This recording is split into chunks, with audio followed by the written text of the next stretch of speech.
The views expressed on the following program do not necessarily represent those of this station or its management.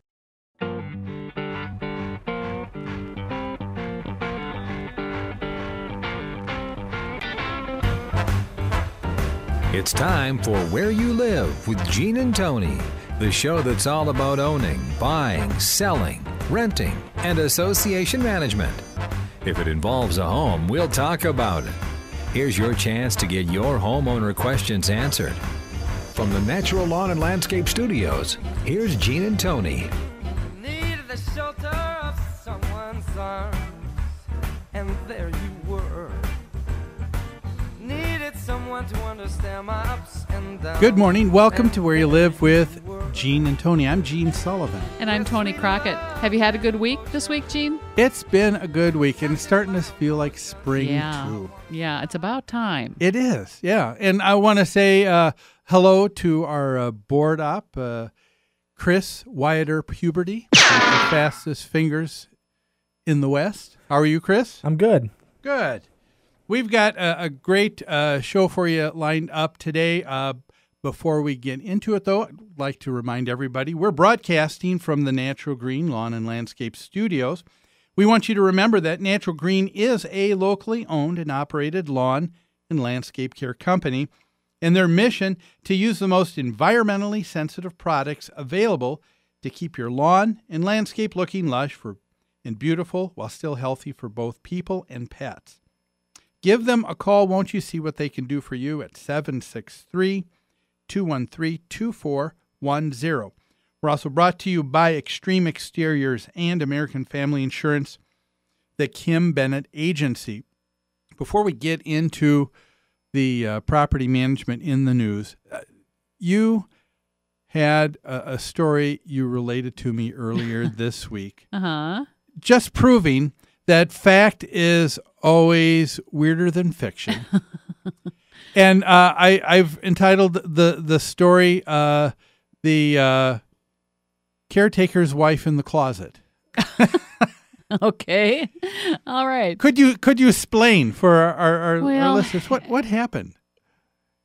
I'm not sure if people are aware that one of the dangerous aspects of our job in rental property management is there's times when we find people who have passed away in their apartment. Often the mailman will let the on-site manager know or management know, you know what, these people haven't picked up their mail for some time. And that always, gives us the shivers because now we're going to go check on that person. And once in a while, we find that someone has passed away. Yeah, that happened to someone in our office a couple years ago. He was the on-site manager. Yeah. Nobody had seen this person for 4 or 5 days.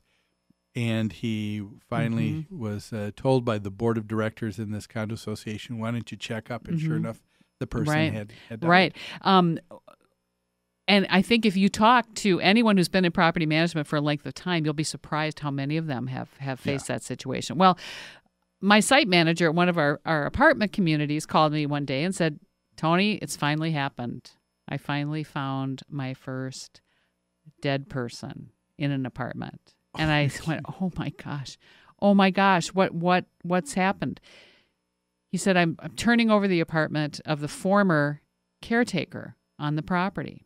He had left the property, and Jeff was in there turning it over, painting it, cleaning out a big walk-in closet. He found in the back a box that was someone's ashes, was the cremains. Sort of the sort of an urn. It was yes, with someone's ashes. And he said, I'm going to bring him into the office, and we're going to have to, he says, I don't recognize the name. Let's figure out who it is. So he brought it in to the office, and we looked at the box, and yes, it was someone's cremated ashes, and the name on the box was Earl D. I'm not going to say the full name. Earl D. Well, I had not heard of this person, and Jeff had not heard of this person. We'd only been managing the place for a year or two.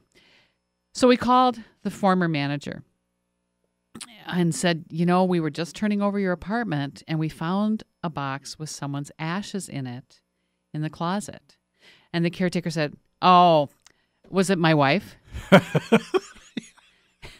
And I said, well, if your wife's name was Earl, Yeah, it was. Yeah.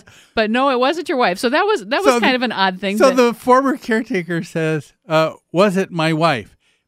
You would think that something of that nature would not go unnoticed, wouldn't you? Well, yeah, it was a little shocking to think that he had lost track of his wife. That's where she is. But now, come on, he had just moved, so perhaps he hadn't unpacked everything yet. Okay, all right. Anyway, we'll I said, no, the name on the box is Earl D, and it turned out that Earl had been the on-site caretaker prior Previous to this the guy. other. So, Okay. and the most recent caretaker had been there 20 years.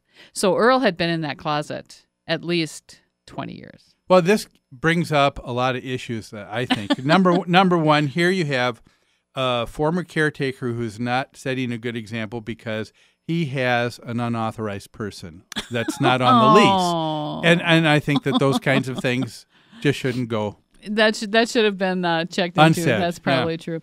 We did. I have to say, we called the Minnesota Cremation Society and asked them what we should do because, of course, we weren't going to just toss this, and we had no idea how to contact anyone that knew Earl. And they graciously said, just bring it in to our facility on Nicollet Avenue South, and we will store him and do what we can to try and locate next of kin, which I thought was very, very nice. Well, that was good, very thoughtful. I wouldn't have thought of doing that, but that's good. Yeah. Well, let's begin, shall we, with our first story in property management in the news.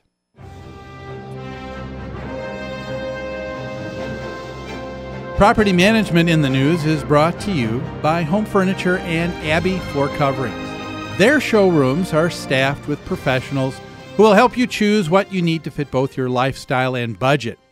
Whatever you need, chances are they'll have what you're looking for. Now, if you wish to avail yourself of special pricing and discounts you're not going to find anywhere else, all Where You Live listeners can call Customer Service Coordinator Lori Matson at 952-224-2663 and ask for your Where You Live with Gene and Tony special pricing.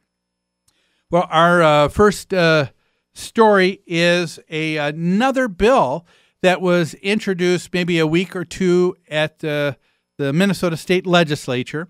And again, as we were saying to folks last week, these are bills that have begun to get introduced, but because of the constraints of time and because the first year of a biennium year for a legislature, they always have to pass the budget. That's one of the most important things. Some of these bills are introduced and set aside, and that's what's going to happen. But we want our listeners to know about them because these are things we can guarantee are going to be coming up.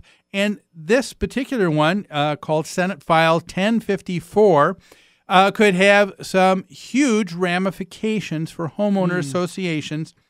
And it all has to do with people who have a notion or a desire that want to be protective of our environment. Those are good and lofty goals. Don't you agree? Sure.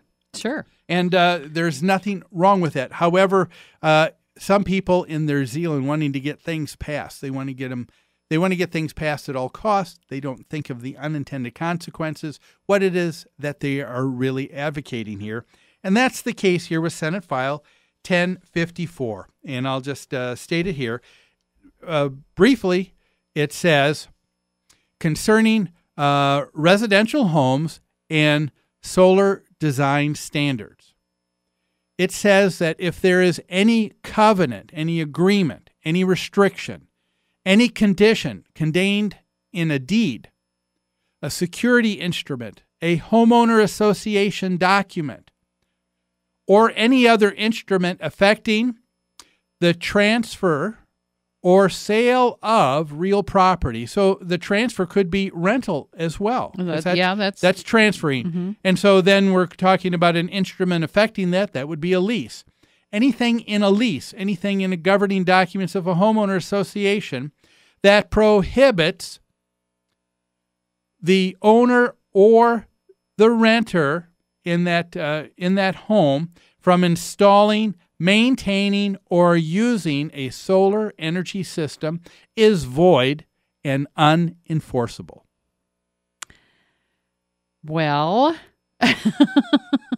We see this kind of legislation come up almost every year. Last year it was flagpoles. And when it was first introduced the year before, it was this blanket thing that they were going to allow flagpoles to be erected by anyone, anywhere, including members of a homeowners association, including renters. Now they're saying that about solar design systems, solar energy systems. Yeah. And you're right, Gene. The impetus for this is good. People want to save energy. We're coming to a break, I think, but even though the people behind this have good intentions, they're not thinking about how it's going to impact all of us. No, but of course, as always, we've put our heads together and we've come up with some things that we think ought to be considered by the state legislature before passing something like that. We'll go over what that is after these messages.